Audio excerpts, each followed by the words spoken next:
दोस्तों, भारत को रहस्यों की जननी कहा जाए तो कोई गलत बात नहीं होगी, क्योंकि यहाँ पर कदम कदम पर कोई न कोई रहस्य सामने आते रहते हैं। और इन्हीं रहस्यों में से एक ऐसा मंदिर छुपा हुआ है जिसके रहस्य की गुत्थी आज तक नहीं सुलझ पाई है।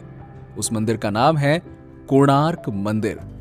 वैसे तो कोणार्क मंदिर अपनी पौराणिकता और आस्था के लिए विश्व भर में मशहूर है, लेकिन इस मंदिर में कई ऐसे रहस्य छुपे हुए हैं जिसकी वजह से इस मंदिर को देखने के लिए दुनिया के कोने कोने से लोग यहाँ पे आते हैं। तो आइए जानते हैं इस मंदिर के रहस्यों के बारे में। भगवान सूर्यदेव को समर्पित कोणार्क मंदिर भारत के ओडिशा राज्य में स्थित जगन्नाथपुरी से 35 किलोमीटर की दूरी पर कोणार्क शहर में है। ये मंदिर अपनी भव्यता और अद्भुत शिल्पकारी के लिए प्रसिद्ध है। कुछ लोग इसको भारत का 8वां अजूबा भी कहते हैं। और आप सभी की जानकारी के लिए बता दें कि ये मंदिर सन 1984 में यूनेस्को के वर्ल्ड हेरिटेज की सूची में शामिल किया गया है। सूर्यदेव को समर्पित इस मंदिर का नाम दो शब्दों कोण और अर्क से जुड़कर बना है। कोण का अर्थ होता है कोना और अर्क का अर्थ होता है सूर्य, यानी सूर्यदेव का कोना।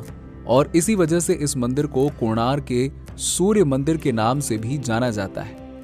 मंदिर का निर्माण 13वीं शताब्दी 1236 से 1264 ईस्वी के मध्यकाल में गंगवंश के प्रथम नरेश नरसिंह देव ने बनवाया था। इस मंदिर के निर्माण में मुख्यतः बलुआ ग्रेनाइट पत्थरों व कीमती धातुओं का इस्तेमाल किया गया है। लेकिन पुराणों के अनुसार इस मंदिर का निर्माण भगवान श्री गणेश और जामवंती के बेटे सांब ने करवाया था। दरअसल ऐसा बताया जाता है कि भगवान श्री गणेश के बेटे सांब बचपन में बहुत ही शरारती हुआ करते थे। श्री कृष्ण अपने बेटे के इस व्यवहार से काफी ज्यादा क्रोधित हो गए और इसी क्रोध के चलते उन्होंने अपने ही बेटे को कुष्ठ रोग का श्राप दे दिया। कुष्ठ रोग यानी कि लेप्रेसी, ये एक ऐसी बीमारी है जिसके चलते शरीर में फोड़े निकलने शुरू हो जाते हैं और पूरा का पूरा शरीर सुन्न पड़ने लगता है। श्री कृष्ण के श्राप की वजह से सांब को यह बीमारी भुगतनी पड़ी और ऐसे ही कई साल बीत जाते हैं। तब सांब की मुलाकात ऋषि कटक से होती है। ऋषि कटक ने सांब को सूर्य भगवान की तपस्या करने की सलाह दी, जिसके बाद सांब ने चंद्रभागा नदी के किनारे सूर्य भगवान की 12 साल तपस्या की, जिससे प्रसन्न होकर सूर्य देव ने सांब को कुष्ठ रोग से मुक्त करने का वरदान दिया। सांब ने भगवान सूर्य को धन्यवाद देते हुए कहा कि आपने मुझे मेरे श्राप से मुक्त किया है, इसके चलते मैं आपके नाम से एक मंदिर का निर्माण करूंगा। और इस तरह से कोणार्क में सबसे पहले भगवान सूर्यदेव का मंदिर बना। मंदिर की सबसे खास बात यह है कि इस मंदिर में भगवान सूर्यदेव रथ पर सवार हैं। मंदिर भगवान सूर्यदेव के एक काल्पनिक रथ को प्रदर्शित करता है, जिसमें कुल 24 पहिए और 8 घोड़े बने हुए हैं। मंदिर के प्रत्येक पहियों का डायमीटर 10 फीट है।